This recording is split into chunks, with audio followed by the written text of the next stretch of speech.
Sly Stallone, Sylvester Stallone, Rocky. Rocky's story is this even, right? But Sly's is too. Sly's a good friend of mine. And when I first met him years ago, he was listening to my tapes and stuff, and he invited me over for dinner. We started talking.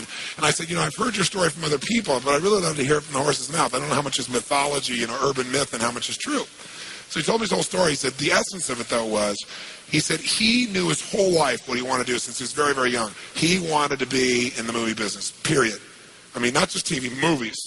And he said why was, for him, it was a chance to have people not only escape, but to inspire people.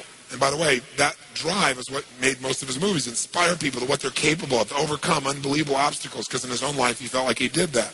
When he was born, he was pulled out by the forceps. That's why he looked the way he did. That's why he talked the way he did. And he said, so I really want to do that. And he said, I knew why I wanted to do it, and I wasn't willing to settle for anything else. And he said, what happened was, I went out to try and get jobs, and it's not like I went, hey, Adrian, they went, you're a star. It didn't work out real well. They looked at me and said, hey, you're stupid looking. Do something else. What is it talking like this? There's no place for you in that stuff. You're never going to be a star in the movies. You're insane. No one's going to want to listen to somebody who looks dopey and talks out of the side of their mouth, right? And he got no after no after no after no.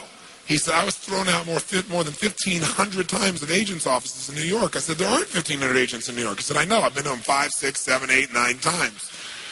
He said, remember one guy went in there, and I got in there at 4 o'clock, and he wouldn't see me, so I stayed there, and I would not leave. And I stayed overnight. They came back the next morning. I was still sitting there. He said, that's how I got my first job. The guy said, fine, come in here.